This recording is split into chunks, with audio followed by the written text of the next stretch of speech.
Welcome, everybody. Hi, welcome to the Los Angeles Film School's virtual event, Ladies Who Launch, where we'll be highlighting women who are helping to pave the way for diverse voices in digital media. I'm your moderator, Marley Roberts, part of the directing faculty here at LAFS, and alongside my sister, co-founder of Cinemanas, merging cinema and sisterhood to write and direct film and television stories about identity, belonging, and the elusive American dream. Before we get into the event, I'd like to go over a few housekeeping notes. For guests, we will be taking audience questions at the end, but feel free to stay active in those chats throughout the event. Remember to select all panelists and attendees when chatting, so that way we can keep this experience interactive. Okay, let's get into it. Without further ado, I'd like to introduce you all to today's panelists. Our first panelist is Alexis Dirado. Alexis is an award-winning multi-platform journalist and producer. She currently leads Multicultural Branded at BuzzFeed, the leading independent digital media company with hundreds of millions of consumers around the world. From 2017 to 2020, she led Pero Like, the Latinx brand of BuzzFeed that's focused on woke, humorous, and culturally relevant video and social media. Prior to BuzzFeed, Alexis was also the managing editor of Upworthy, the media brand responsible for making meaningful stories go viral. And she was the editorial director of Flama, Univision's first English language digital destination designed exclusively for US-born Hispanic millennials.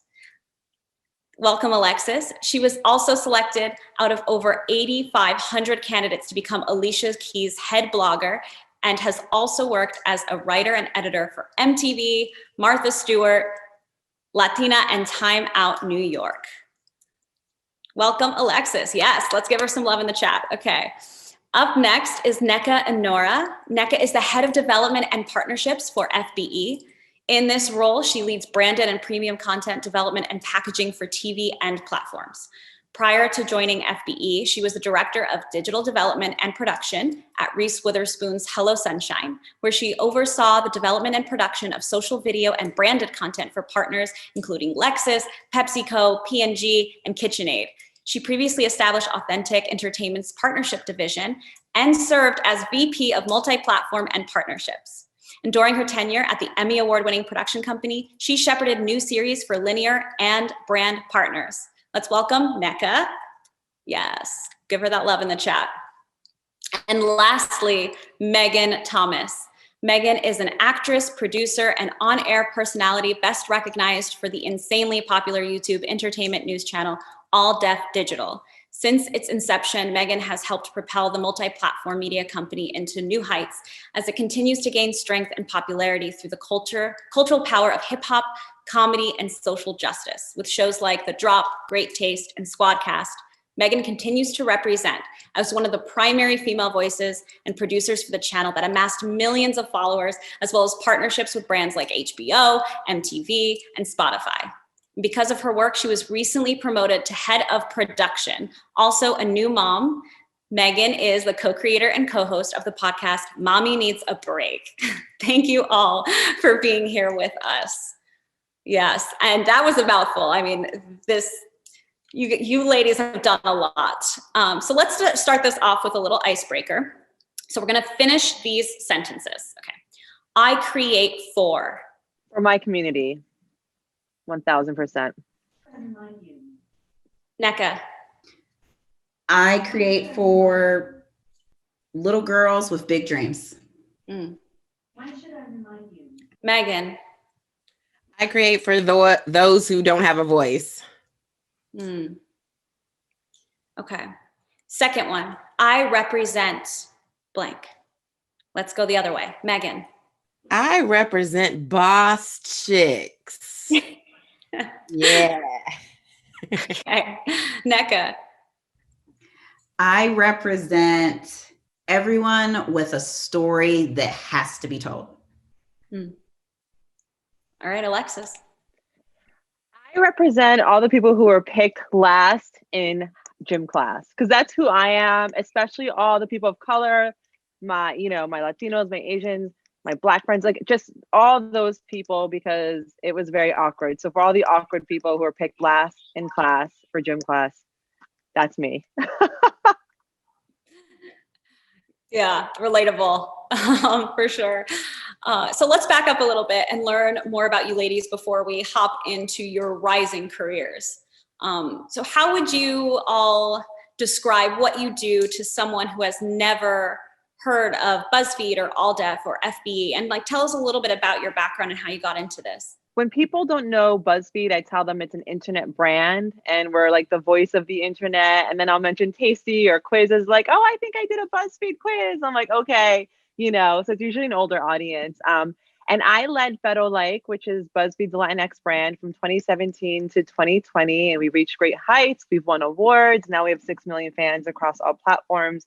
And recently I was promoted to do multicultural branded, which means I'm more on the client-facing side. So I still work closely with Better Like. I also work closely with Cocoa Butter, which is our Black Excellence brand. And I basically bring to market, I talk to Amazon Studios, Universal, and talk to them about the power of our multicultural storytelling at BuzzFeed, which has been amazing. It's been 3 months into it. And honestly, I mean, it's a longer story in how I've gotten into media, but I will say it's been a long journey. I've been laid off twice. I was fired at my first job when I was 24.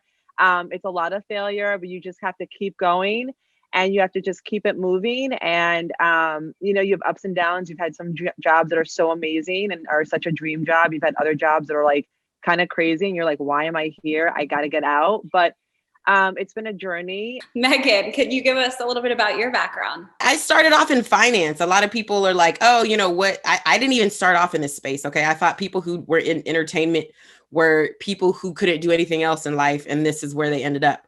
So I was always like, I have an Asian mom. So it was like, be a doctor, be a lawyer, be something respectable. Right. So I started off in finance and then I realized like, this is not what the Lord created me to do. Okay. I could do it. I could do the numbers, but it's not fun for me. So I went on this journey to kind of figure out what I wanted to do. And I ended up in radio. Then I ended up producing. And then I ended up at AllDef. I did a lot of hosting and that's how I got my chance to host at AllDef. So when people ask me like, what is AllDef? And the short version is it's a comedy. It's an online comedy hub for urban millennials, basically. It's think of like new age Def Jam. This is like our version of comedy. It's mainly, African-American comedy, but it's also got this urban new age edge to it, mainly the internet, which wasn't around back in the day. So yeah, all day long, I get to be around comedians and making stupid jokes. And I get to laugh at it. But now that I'm the head of production, I actually spearhead making sure all of the jokes get turned into some kind of content. Because, we've got comedians. They like to just crack jokes. So I just make sure we keep the wheel rolling at AllDef. Great. And of course, Neca. Yes, Megan, can relate to parents wanting you to do something sensible. I have a Nigerian dad. So it was, you're going to be a doctor or a lawyer. And so I remember going to school for a business degree and secretly changing that to communications. And when I graduated, it just was, I got a degree. That was a fun conversation. It was very fun. True story. So I have always worked in entertainment. I knew I wanted to work in entertainment since I was like 11 years old, going to my first movie with my big sister. And I was like, I don't know what this is. I don't know how to do it, but I want to do this. I want to be one of the people who makes this thing. And so I've always been passionate about the space, and I just try to seek out environments and places where you can tell different stories. And nowadays, I love that there's so many different platforms to tell stories, which is why I'm so grateful to be at FBE, because it's a legacy digital brand, started on YouTube 12 years ago, and has just grown and grown over the years and now across multiple platforms, and really being able to leverage the company's audience and reach. We're most known for our React format, I should say. So we do anything from elders react to Nicki Minaj's Anaconda video, you can imagine, to really heartfelt pieces of mothers and daughters reacting to things around women's issues. Really giving that context to culture is how the company's made its name. And I'm just excited to lean in and add more diverse storytelling and more stories for women in that family of content. Wonderful. That's great, Neca. So we know, we heard a little bit about if you've kind of planned or haven't, most of you haven't really planned to go into at least the path that you've taken. What is something that surprised you about what you're, about going into what you do today? And what would you say, I love that Alexis brought up this bit about getting fired and like failing. And sometimes we're so afraid to fail. So is there a moment where you felt like you learned from a failure that you'd love to pass on?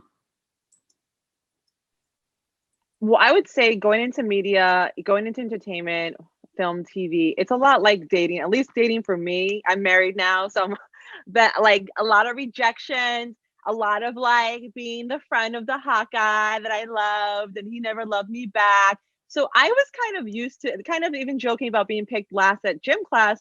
You're kind of used to this rejection. I didn't realize it would happen so much in media.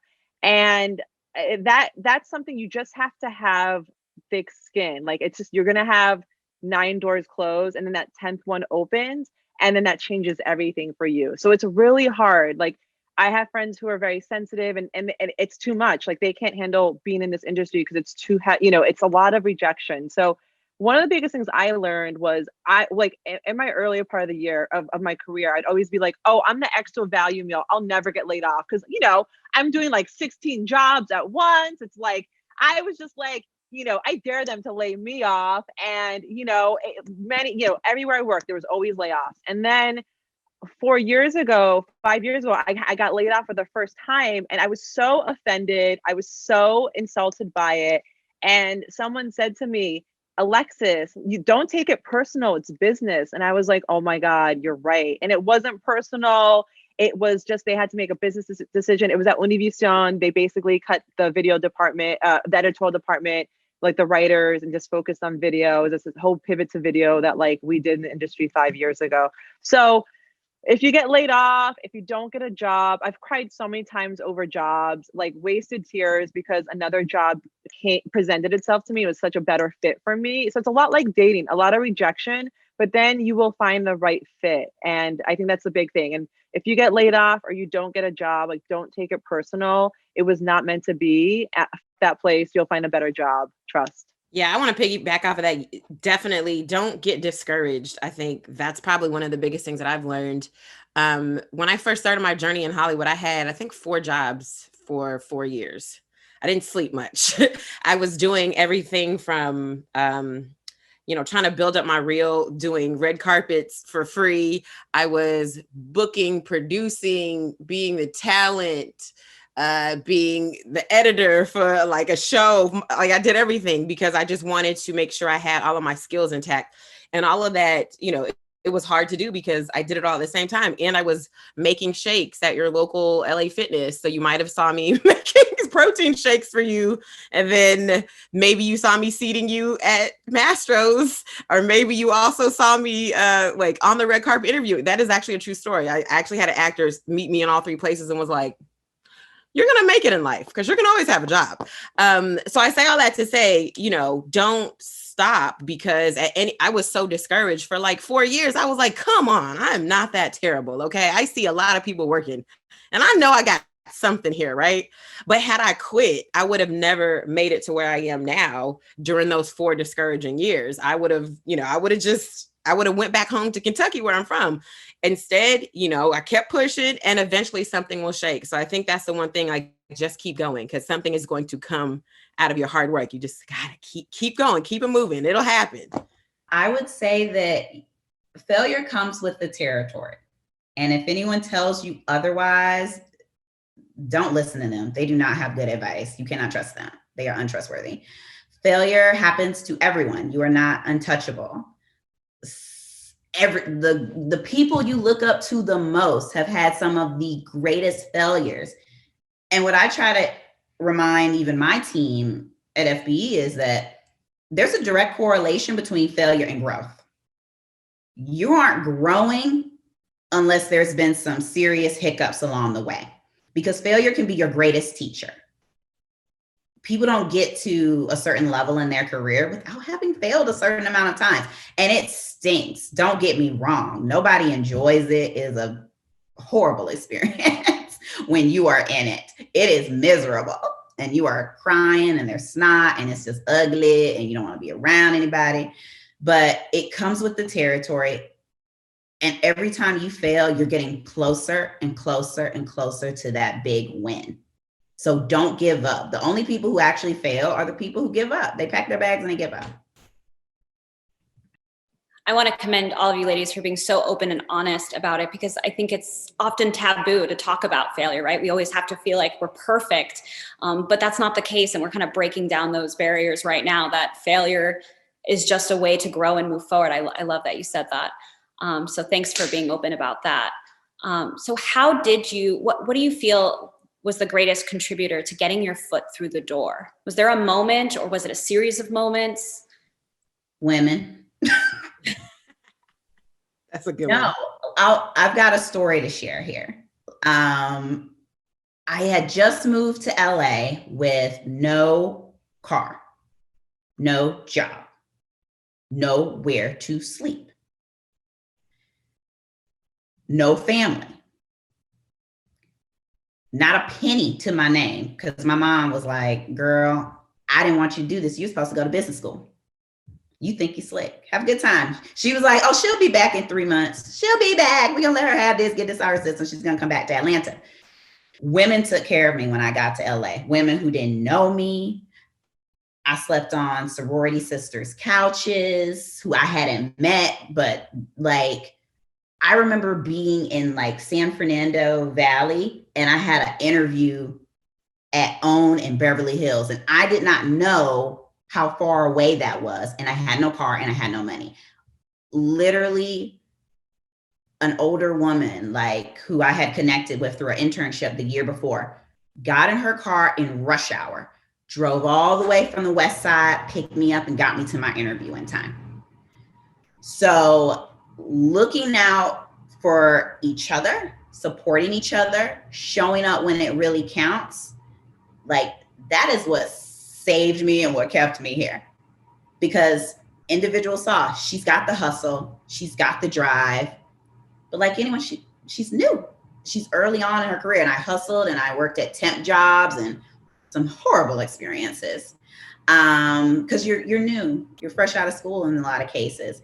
And I just never gave up. And I had a support system reminding me always. I think it's really important to build that support system around you. You don't want people in your support system that are like, oh, you shouldn't do that. Or, oh, you should just give up. Or wouldn't it be easier to do this? Those people shouldn't be in your support system. They don't actually have your back. And sometimes I'm talking about your family members. Sometimes you love them, you keep them, but I don't need to talk to you or get advice from you on this topic because you think differently from me. I had to do all of that. And so every single time I think of someone who helped me in my first 365 days in LA in my career, women. Yes, I love that. That is so true. There will always be a woman to help you out. Especially if you have, I think, good energy, good vibes, you guys just seek each other out. As far as a defining moment for me, I think when I look back at my journey, it's kind of like everything built on the last thing. I didn't know why I needed those things, but everything, it kind of all worked together. My background as, being a financial consultant is part of the reason why I can be head of production to this day, right? Like, I didn't know years ago when I was working at a public accounting firm that understanding how to do anything in Excel, like literally I could do anything in Excel. I didn't know that would help me with my production and how to produce, right? And it has I think the defining moment for me was when I first went to All Def. They were looking for hosts, right? They were looking for hosts for this daily show that they had called The Drop. I was like, oh, I love this. Is like meant for me. I know it. And I remember when I went in there and they hired me on, a month later, they were like, hey, so great. You're great talent. Love it. However, can you produce this show as well? Because we don't have it in the budget, as a lot of small media companies are. We don't have it in the budget to hire you a producer. So basically, you better say yes. And thank God all the 4 jobs that I had before, I had to do that. I had to learn how to do all this stuff on a budget, right? Like I had to learn that I didn't have anybody else to edit. I didn't have anybody else to produce. I didn't have anybody else to book talent. I had to do it all. So when they asked me to do that, I was like, yeah, absolutely. Easy. Let's do it. So that kept me from getting laid off like a year, 2 years later when they went through layoffs, because they were going through like, okay, basically who can only do one thing? We got to let them go. For you multi-hyphenates, you get to stay. And so that happens a lot in Hollywood where, it's a different day and age, unless you're, working on a big union shop. If you're blessed to do that, that's great. But a lot of times you got to start where it's not like that. And so you may have to do more than just one thing. And I think that's probably saved me throughout my career, because even when I got pregnant and had a baby, I was like, okay, what do I do now? I'm a whole mom. Like, how am I going to make this work? I flipped that and started my own podcast, right? About mommy stuff. And I was able to book talent. I was able to produce it. I was able to, be the talent in it, because I've done it multiple times in my career. So I say that to say, when I got my position at All Def, that really was like, okay, I see why I had to have all of those jobs. I get it now. When I was doing them, I didn't understand, why do I have to seat people at this steakhouse? And I saw, and I understood now, it was actually teaching me something. And I met a lot of people that I ended up like working with later on down the line. It's crazy. So yes, everything builds on the other thing. I think that's lovely, because I think so often we get stuck in oh, we're doing this in the present, and like, does it make sense? And this is not what I want to be doing. When we hear that, we can say, okay, well, maybe I'm supposed to be doing this right now. Maybe this is going to help me in the future. So thank you for that. When do you ladies feel like, when was the first time that you remember being seen or accurately represented in your field? I would say for me, the first time I really felt seen, I was working at an unscripted production company called Authentic Entertainment, and I was really hustling.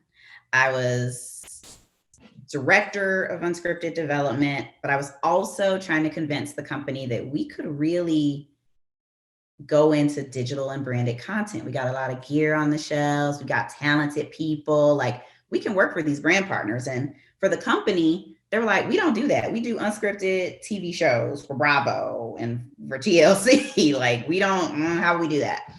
And the CEO at the time said, okay, you keep bringing this up.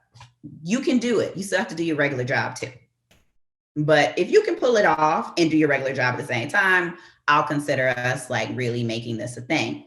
And within like 9 months, it became a thing because those of us who are in the space, there's so much content. There's so many people who need to connect with these audiences on these platforms. And she promoted me. She promoted me promptly and gave me the salary to match. And I told her, I cried a little bit, and I have a rule about crying at work. It's a personal thing, but I cried a little bit because I could not believe it was happening. I could not believe that I didn't have to fight you, because every other time, that's the only time it's happened, Maya. But I didn't have to fight, and I felt seen. She saw everything I fought for, the results that I was bringing in. There weren't these excuses for why I can't have what others got. And I felt seen and I felt treated equal. And that was a really special time in my career. I love that. It was a female boss, Amy O'Leary. I want to shout her out, who gave me the best salary of my life. To this day, I haven't matched that salary because it was like 2.5 years ago. But anytime I've had someone that wasn't a woman as my boss, I had to fight for the promotion. It was always this uphill battle, but it was always women who opened the door for me and who gave me what I deserved to be compensated for. So when did it click for you that you wanted to make content that reflected your background? Oh, I think I'll say for me, I kind of always, I've always just loved like watching TV and living in this like entertainment world. I always just loved it. But, you know, growing up, especially growing up in the South, it was kind of like, well, what about, hey, I'm not, that girl doesn't look like me, or, you know, her hair is not curly and like frizzy. Like, hey, you know, I think for me, you know, working at All Def has actually been great, because one of the things that I really love about it is that I don't have to code switch. And for anybody, you know, even women, anybody, whether you're of color, whether you're a woman, any type of minority, there's some level of code switching going on. And for people who don't understand what that means, is basically you got to put a mask on. You're not really yourself. You got to kind of water down who you really are, so you don't scare people into putting you into a stereotype, right? So I think for me, it was great working at, you know, starting at All Def, because I had come, you know, mind you, I had come from a corporate background. So to go from that, where I literally code switching the entire time, and now I'm working at an urban comedy channel where it's literally like everyone is themselves, was so huge for me. And I loved it. And I was just like, wow, I feel like these are my people. They understand me. I don't have to speak in a way that is like not really me. I can just be myself, and nobody's going to vilify me or stereotype me as a result. And that for me was huge. And, you know, just feeling like I was being seen, just feeling like I belonged. Lovely. So how have you decided, for anyone, how have you decided the tone of your content? And what specifically? So for instance, comedy, like why choose a comedic route? I wanted to be a comedian. Okay. I'm just, no, I always just enjoyed comedy. Honestly, I really I remember one day I used to live in Dallas doing radio, and I remember I went to the Improv, and I remember leaving there going, I want to do this, but I didn't really want to tell anybody, because who aspires to be a stand-up comedian, right? Like, you don't, that's not really an honorable profession. It's a lot of like, you don't make a lot of money. So it was kind of like, I don't want to tell anyone this. And when I finally told somebody this, they laughed in my face. And I was like, oh, well, that means I'm going this route, right? So, you know, what I do now, I work with a lot of comedians. I have done stand-up before, but I decided that stand-up comedy is not for me. I'll work with stand-up comedians. I'll work with funny content, because it fulfills my soul. You know, I love laughing. I love being a part of something that people can tune into when they've had a bad day. And it's great that they can laugh, because I like to laugh. So I'll watch our content and laugh like I wasn't in it, right? It's just funny to me, and it's enjoyable. So that's why I like comedy, specifically that genre. Megan, I want a Netflix special from you. I think you're so funny. So I'm just saying, don't give up on the comedy stand up yet, okay? Thank you. Yeah, I'm sure the comments agree. I would say for Better Like, you know, when we launched, we had no idea what we were doing. We just stuck a bunch of things on a wall, and we're like, let's just see what works. At BuzzFeed, we love to look at the metrics. I'm sure at All Def as well. And, you know, like the same thing. You look at the metrics, you look at what's really resonating, like what's working, what's flopping. And based on that is how we define Better Like's tone. So 2 or 3 years ago, we actually finally defined the mission of Better Like, which is to entertain, you know, make you laugh, do bits, skits, inform, you know, which is all about like having these conversations about Asian Latinos, Afro Latinos, which we've been having for years before 2020. And also elevating. So we highlighting like, you know, a Latinx business in the community that might be closing, things like that. So, you know, we kind of just threw a bunch of things on the wall, and we were like, okay, the light pink, the light blue, those things are working. We looked at the signals, and then we just had this mission statement. So it's a Better Like is to entertain, inform, and elevate the Latinx community. So we kind of just did it through like data, like just risk failing, and then just like looking at the data to see what really resonated. So, and then personalities, knowing that like Curly, Maya, Gariel, Julissa, all these people really shined on camera. We knew that it was really important to have these hilarious voices. So yes. And has the pandemic changed the your content creation at all for anyone? Yes, I think it's changed it for everybody. If it hasn't, make sure you're following protocols. But also the content that we decide to cover, you know, we cranked it up a notch. We started to think, what are the issues impacting folks? What are the stories that, okay, they're on the list to tell, but now it's, oh, wait, it is in very clear view for everyone at the exact same time.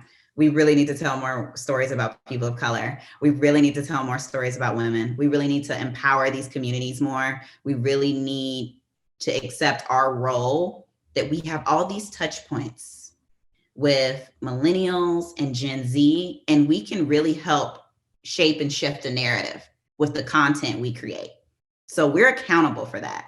So I'm excited to see that most places have really stepped up and said, okay, how do we introduce these new voices and topics and perspectives in? And that's definitely what we've done on the premium side. And I'm just so freaking proud of it. Because some people were doing it before. I think kudos to brands like All Def and Paralike and Cocoa Butter, which I love, because they were doing it well before. It didn't take the pandemic and Black Lives Matter to know that these are the stories that need to be told. But now I think everybody's on board, everybody's information. We need to make sure that these stories are amplified and told, like, now. And holding accountability. I love that. Yeah, absolutely. And so with all of this rush towards these newfound voices that aren't really new, but now newly allowed to perhaps speak out, how do you know a project is worth fighting for? Our channel is very heavy male in, 19 to 20 to 30 males, urban males, right? I'm not an urban male. And so creating content for this group, I was like, hey guys, I've noticed there's not a lot of women's stories on All Def. There's not really, it's just guy stuff. And guys would say stuff like, oh, nobody wants to hear your stories, like jokingly, because they're comedians. But there is a sense of like, hey, wait, but there's not as much girl stuff on here. Wait a minute. So I remember back in like 2016, I asked if, hey, I know we don't have this on the channel, but can I create a show that's like two women, like me interviewing somebody, but I'm basically interviewing them like we're getting ready to go out, like in the bathroom. Because, women go to the bathroom and we talk, meet a stranger and we talk. So I was like, can I do that? And they were like, yeah, let's see. We'll give you like 8. We'll give you 8 episodes. See what you do with it. The episodes were great. Okay. Every woman that I know that watched it was like, oh my gosh, I love this show. It's so informative. It's fun. It's cute. The guys were like, that's cool. So maybe we'll just, you did your 8. Cool. Okay. On to the next project. And I was like, wait, that's all I get? But I really liked it. And it was like all female, like the producer, the director, the DP, the hair and makeup, they were all women. And it was like, I was just like, this is amazing. Why don't you guys see this? Well, fast forward to 2021, All Def just created a whole vertical called All Def Women, which launches next month. And it was because it was like, hey, I kept going, hey guys, women don't want to hear that. Let's do something for the chicks. Okay. And eventually it came to the point where they're like, okay, let's do it. It was like 5 years later, but we got it. So it started next month if anybody wants to watch it, okay? Wow, congratulations. That is a win. That's a big win. I want to play some clips from projects that you ladies have worked on and take you down, let you take us on a journey a little bit of your creative and producing process. So let's start with Alexis's clip from Pero Like.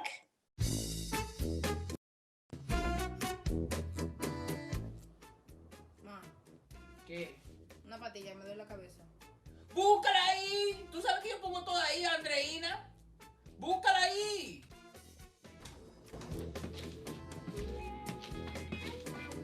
¿Qué tú haces buscando ahí? Ahí tú no tienes nada. ¿Tú tienes algo ahí? Esa gaveta es mía. Mía. ¿Qué es lo que tú estás buscando ahí? ¿Ah? Una pastilla, me duele la cabeza. Pues agarra la pastilla. Eso sí, fuño. Mami, ¿qué tú haces con esa máscara puesta? Muchacha, tú no estás prestando atención. Que el corona está matando a todo el mundazo. ¿Tú crees que yo voy a morir de corona? Por eso yo estoy haciendo un remedio para curarnos nosotros. Mami, pero la gente está peleando de que por papel de toile. Esos son porque son americanos. Pues allá en el campo tenemos periódicos. No agarra el periódico, lo estruja así y se limpia el culo. Pero eso va a doler. Eso no va a doler. Esto es más suave que el Charmin. ¿Oíste? Le pone un poquito de agua, lo estruje bien y ¡fua! Ahí estamos bien. Mami, ¿qué tú estás haciendo? Ma. ¿Qué? Limpiándome la nalga, coño. ¿Qué estás grabando? ¿Qué estás grabando? Porque tú no enseñas a la gente lo cochina que tú eres. Graba ese cuarto, ese cochinero que tú tienes, tu puerta sucia. Enséñale a la gente lo sucia que tú eres. Como tú quieres ver, como tú quieres ver. Ven, huélelo. Tú eras cuando llegue tu papá, te lo voy a decir toda la mierda que tú haces. Me tienes harta.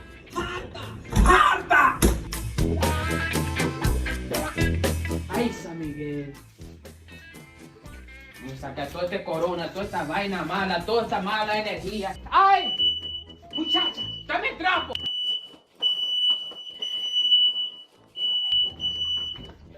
Que no se calla, que no se calla. Abre la ventana, haz algo. Dios mío. Ya cállate. I've been trying to do this video, but my mother keeps interrupting me, and it's just like, there you go. Haciendo un video, ma.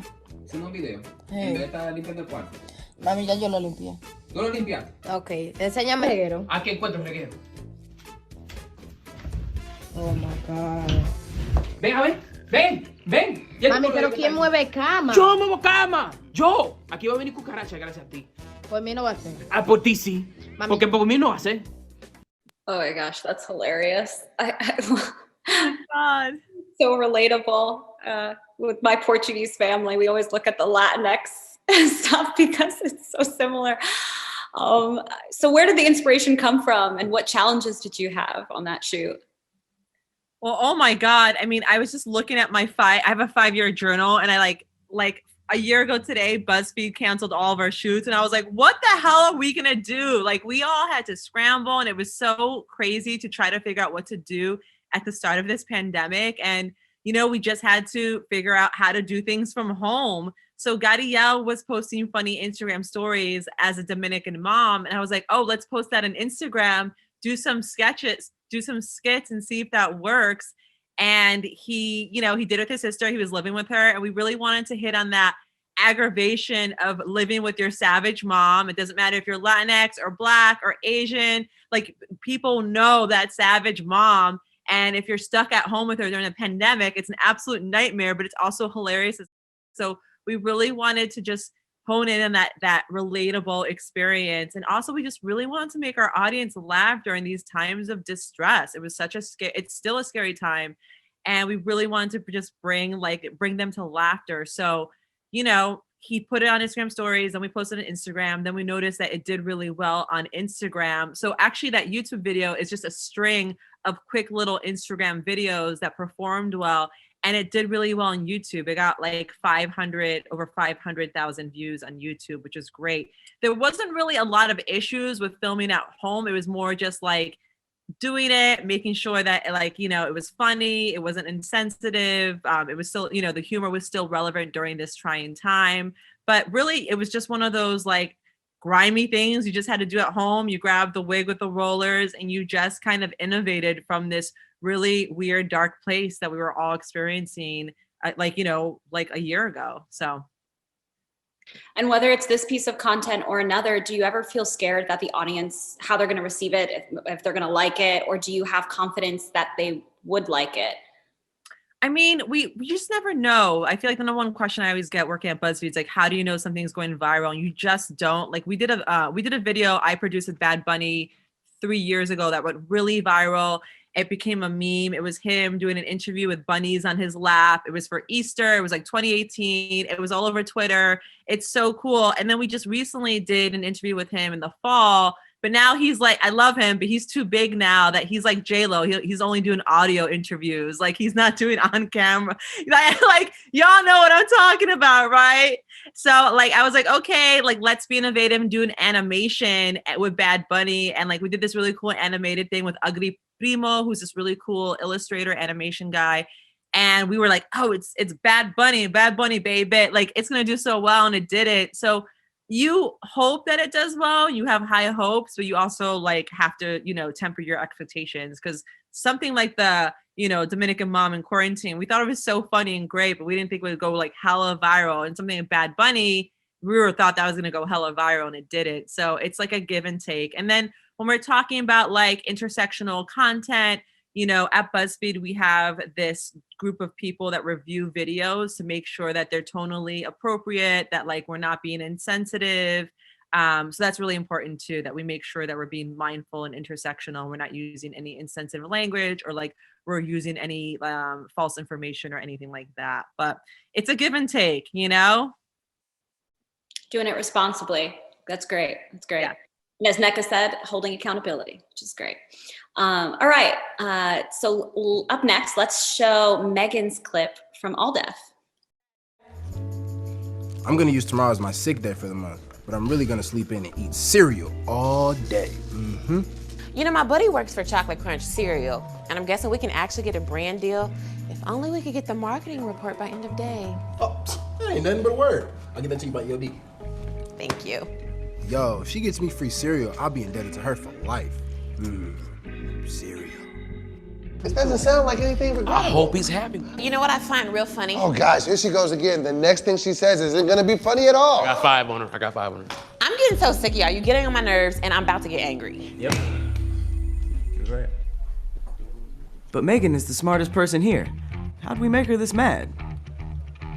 Ah! She just blew all of our cover. They gonna for sure fire me now that they know I'm stupid. I wonder if I should make another profile on the new app Chicken Tender. No to hear, you should not. What's happening? Oh, I forgot to tell her that Kev is promoting her to lead producer. And everyone reports to her now. Probably a weird time to bring that up. Guys, I was just joking. Like, you don't have to worry about that. I'm not angry or anything like that, right? Pat, I just want you to know that I got some great templates for you for dad jokes. Thanks, man. Appreciate it. Doughboy to here.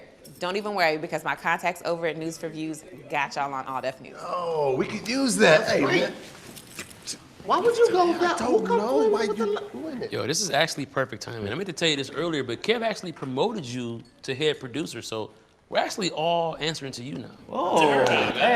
She can shoulder the load. Congrats, man. You're not answering to me. You know, we'll just keep open the line of communication, okay?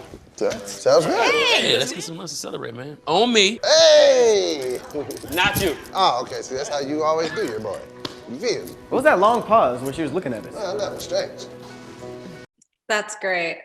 Oh, so how did that concept come about? That was so funny because I have not seen it in a long time. I was like, wait, what is this? That actually, so we have a show called Inside the Office. It's actually our only scripted show. It's basically if The Office moved downtown and had a lot of urban kids in it. That's what that show is. But it's for that, that actually was a sponsored episode by the movie What Men Want. And so we did like a little skit based on that actual show. The actual movie where I could hear the men's thoughts. So that's how that idea came about. But that show in itself is that's actually one of my favorite shows on All Def, which is just Inside the Office because of it really came about because we were like, let's just make fun of ourselves and let's just make a satirical show about what we do every day because people will always be like, I want to work for All Def. It seems like so much fun. It's cool. And we're like, I mean, it is, but like, it's still a job. So we just people always wanted to know what we did in the office. So we're like, hey, let's just make a whole series about it. So that's how the series came about. And what kind of technical challenges, if any, did you have with this as a producer? Oh gosh. First of all, wrangling these guys, okay? I'm gonna just tell you right now, working with a bunch of men, comedians is a challenge in itself, okay? Because they're very they're all creative. So they're all doing like 15 things. Someone's making their own Instagram video for their page. Somebody is off, I don't know, getting somebody else in the office. I'm like, what are you, where's everybody at? We took a 2-minute break. Why did y'all? Somebody's outside, taking a smoke break. Come back. It's just, I think wrangling, trying to get them all together is always the biggest headache. And I think for that show is because we don't typically do scripted stuff at All Def. We typically do like more improv, personality based stuff. So for that, it's just more, making sure we have the shots, making sure we have like the angles, because it's a little bit different. It's kind of a run and gun shoot. So we don't have a video village. We don't have, I don't even think we had DIT for that. It was just really like, okay, you two guys shoot, you over there do sound, let's go. So, and then once you have stuff like that, it does take a lot to try to get all of it together to actually get it edited. But once it's done, it's a beautiful mess. Reminiscent of film school. Like, very much, yeah. Yeah, that there's like a spark to that. That's so much Right. fun and so energetic. So how long did it take you to write, shoot, edit the whole piece? That's probably, the script probably was written in like 2 days. The shooting a day, editing probably another day or two. So less than a week for us. Wow, great turnaround. Okay, so let's now show our final clip, Neca's clip from FBE. I think for sharing my meals with you and with my sisters, like, I think it comes to the fact that, like my grandmother, my love language is acts of services. So I'll cook and I'll have meals with my family. And I feel like all these conversations we have at this dinner table, man, like, it's insane. And it's just that coming together, that unwinding at the end of the day, and to like do those check-ins and be like, so what's going on now? And to really get an answer. I don't like surface level small talk. We don't do that in our house. We get deep, we get philosophical, we get to the nitty gritty, you know, and I think having those meals together is how we facilitate that connection. I've been very blessed to have this home where I have 4 sisters and I have a mom and I have a grandma and I have I'm surrounded by these really strong women. And I go out and I meet my friends and they're just, you know, really struggling with society and with their own self-images. And they're just kind of like, oh, you know, I have all this indecision and I'm insecure and, you know, I don't know what to do and I'm overwhelmed. And then I bring them to my house. And then we'll have like these, you know, these therapy sessions at our dinner table, which has always been our tradition. We've had so many different conversations over the years. I think the thing that I've kind of needed a lot after I graduated from college in 2018 and like have been trying to like figure out my place in the world and starting to get on with being an adult, has been that you can always choose again. Has been the I knew she was gonna make me cry. I don't even, well, anyway, I'm just gonna keep going. Yeah, just because I think for me, it's been like that fear of making a choice that you feel like it's a permanent choice. And so, you know, it felt that way when you're going into college and you're choosing a major, and then it feels that way when you pick a job, and that freedom of being like, you can choose again. Like, you can have that knowing that mom is always going to be there to support you and love you no matter what choice you end up making. It's all going to work out just fine. It's going to work out, yeah. It's all going to work out. That's beautiful. How long did it take to get this project greenlit? Oh, Lord. Sorry, it took a minute. You know, this project was really different from what FBE content is known for. We definitely lean more into the authentic and comedic human reactions. And for Hershey's, what we wanted to do was showcase different families and their relationship to chocolate, and do that around the holidays. And we had to get these really meaningful stories. When people think about food, there's a nostalgic and emotional feeling, especially when you think about your family. We really wanted to play into that. So it took a beat, frankly, to convince them that we could pull it off, and that we could do the casting, because those are real stories, real people.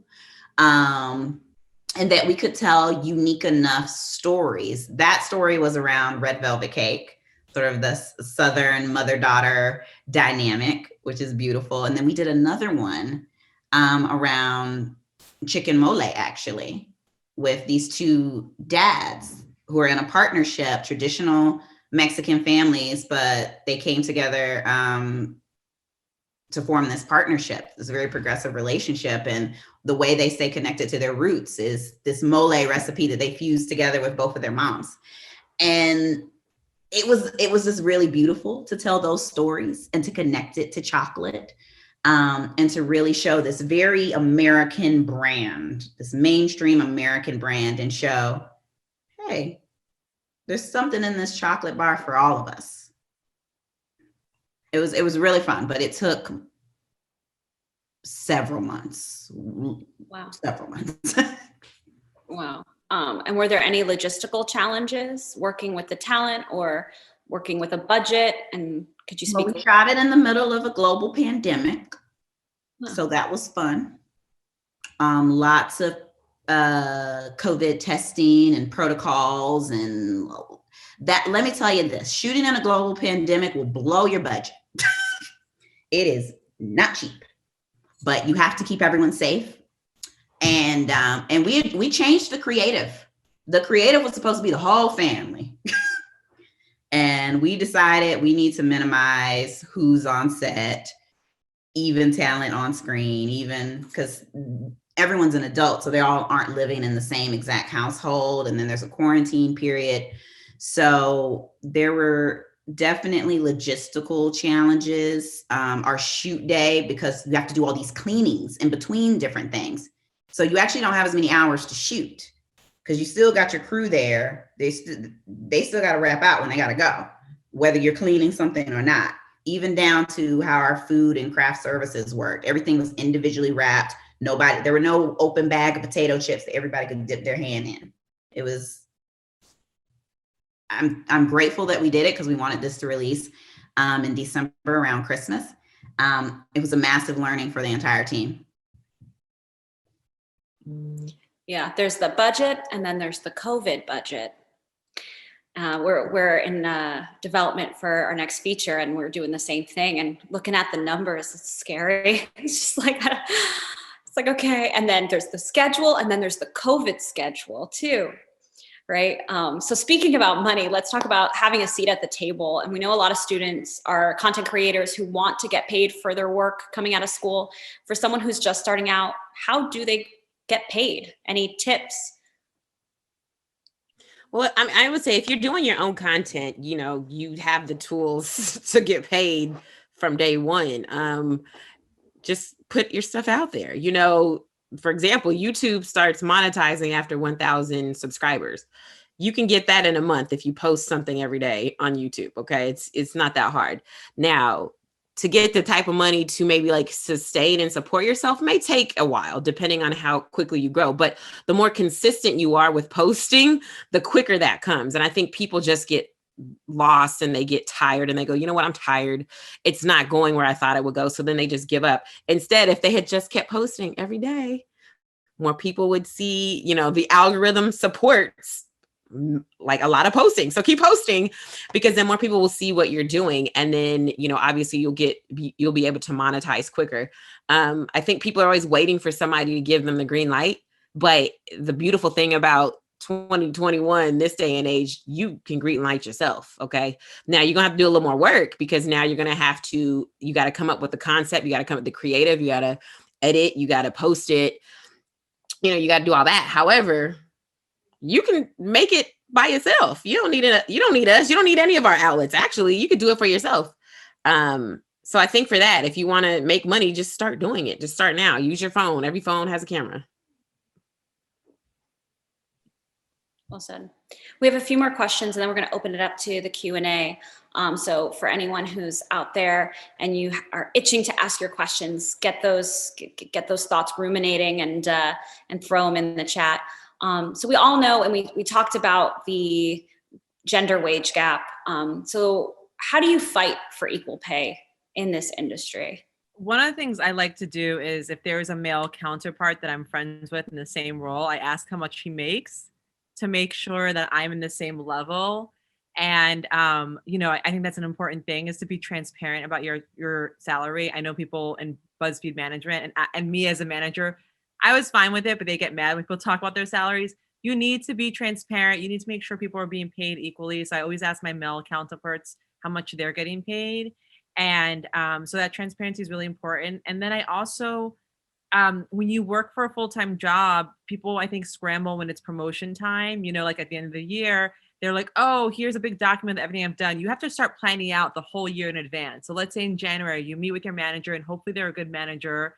There's a lot of bad managers out there, bosses, but you say to them, what are the goals that I need to achieve to make sure I get a promotion in December? So you go to January 2021, what are the goals I need to hit? And you work on that plan with your manager. So then you're not scrambling in November like, oh, I want to get a promotion next month. What, like, let me put together all these things. No, you've been working on it all year. You have a game plan, you have receipts, you have your accomplishments, you start tracking them on a Google Doc.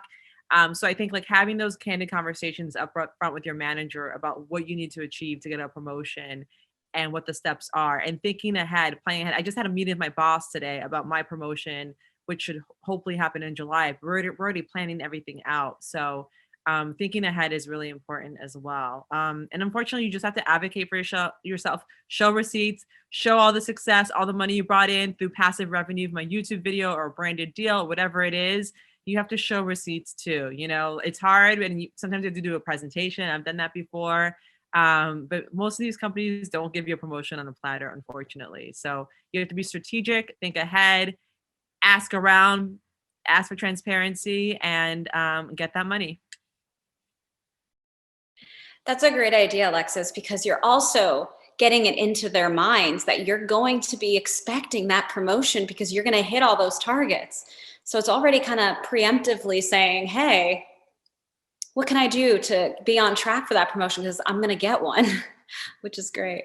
So $1 million question. We've talked a little bit about this already, but if you would come up with one way right now that you can help to shape female voices and female-driven narratives in digital media, what would that be? I would say it's because there's so many amazing and talented young people with a phone who are putting this great content out there. I think it's a matter of advocating for them to be compensated when they hit those targets in terms of, oh, you have like 12 million TikTok, like on TikTok, like, okay, you need to be compensated no matter what your background, because we know there's been some discrepancies there. I think it's women continuing to advocate for other women in our field, speaking up, being transparent with each other, sharing salaries amongst each other. I think those are key ways that we build on this momentum that I think is really, really taking place right now. Great. And then finally, one piece of tangible advice that you wish someone had given you, whether that's for your taxes, joining a union, getting an agent, hiring a lawyer, anything. I'll say learn how to make an invoice. Okay. I don't know why this is hard. Okay. I've dealt with so many people. There's 1,000,001 invoice templates on the internet, y'all. Learn how to make an invoice. I say that to say, take care of your business, because at the end of the day, this is show business. No matter if you want to direct, if you want to produce, if you want to be talent, yes, you have to have some form of talent to do what you're doing. But you also need to take care of the business, because you cannot get paid if you are not sending invoices. You cannot get paid if you don't fill out the paperwork. You need to make sure you get your W-2s and your 1099 so that you can pay your taxes, because the IRS don't play. They will put you in jail. So make sure you got to take care of that stuff, and that it doesn't matter who you are, you still have to do that. So make sure you're taking care of the business side of whatever it is that you're doing. And if you're not good at it, then you need to make a budget and hire somebody who can do that for you. Either way, you've got to take care of the business portion. So make sure you're doing that. That's all really good. I would also say, so my dad's a chauffeur. My mom was a housekeeper. She's a nanny now. So I didn't grow up financially savvy. And I didn't know what a 401k was when I first started my full-time job. I'm like, what is this? Like, I won't be 65 forever, whatever. I was so dismissive about it. I didn't get a 401k until I was like 27. I really regret that. So whatever job you get, if there's a 401k and the company matches it, I know it sounds weird. Like, what is this? Just do it, match it. What other company? Just match it. Talk to your financial accountant friend and they'll figure it out for you. That's what they did for me. And then number two, like, just put $100 in your savings every single month. My first paycheck that I got a Gucci bag, which I still have, and I'm proud of it. But I was like, I'm Gucci, and I still have it years later. But I should have really been putting money into my savings account, and I have a savings account now. but like, you never know in life when a pandemic's going to hit. Who knows what life is going to serve at you, but it also helps you for a down payment, a house down the road, whatever it is. Get a 401k if your company offers it, and just put like $50 a month in your savings account, 100. Just do that. Invest in yourself, invest in your wealth, generational wealth. Lovely, lovely advice. So we're going to take one audience question here.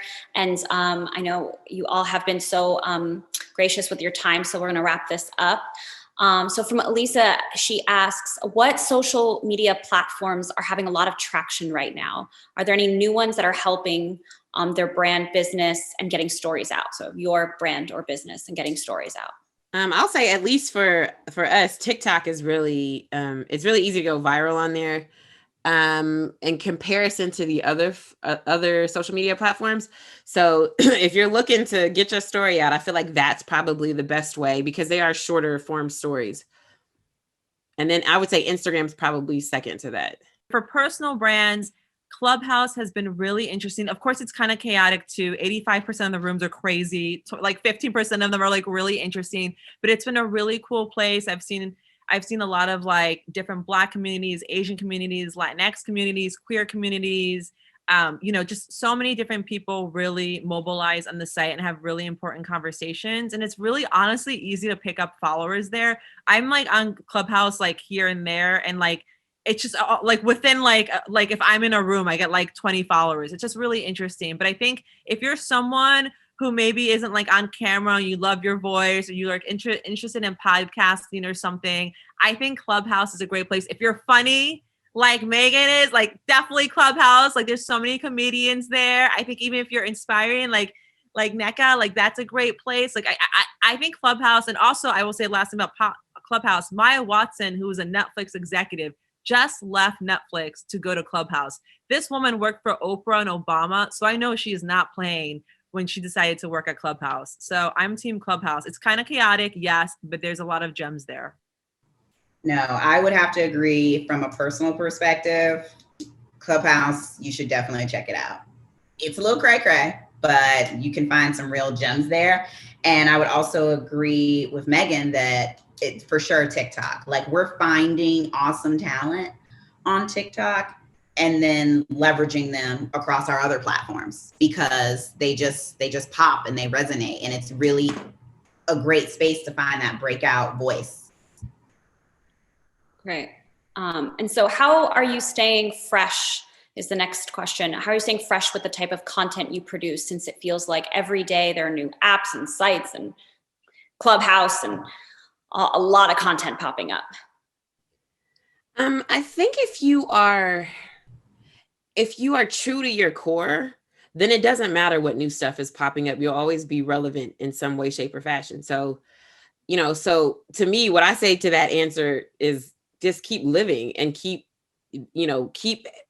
being a person who actually has a breadth of knowledge, right? So like read books, go out with your friends, masked up, of course, go on Clubhouse and learn something new on there, meet new people, because I feel like all of this stuff enriches your life. And if you have a full life, then you always have content.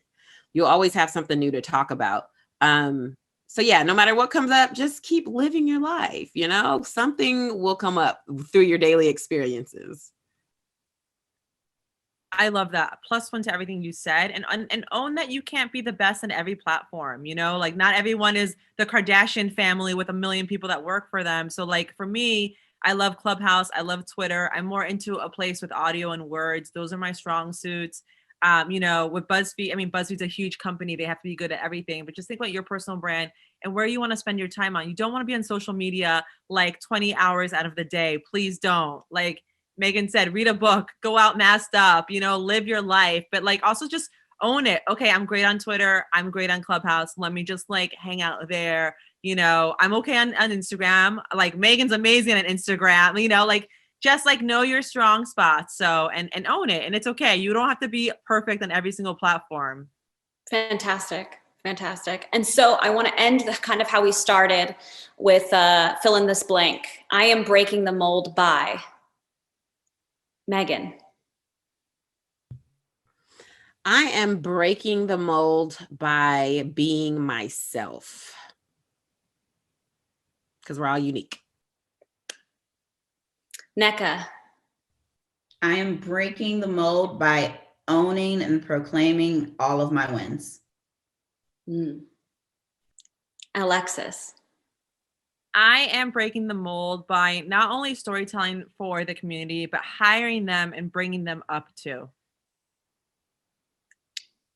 And I am breaking the mold by surrounding myself with a lot of wisdom from you wonderful ladies. So thank you so much for your time. Thank you to the LA Film School for hosting this event, for everyone here, and your great energy in the chat. It's always helpful to read as we're going along.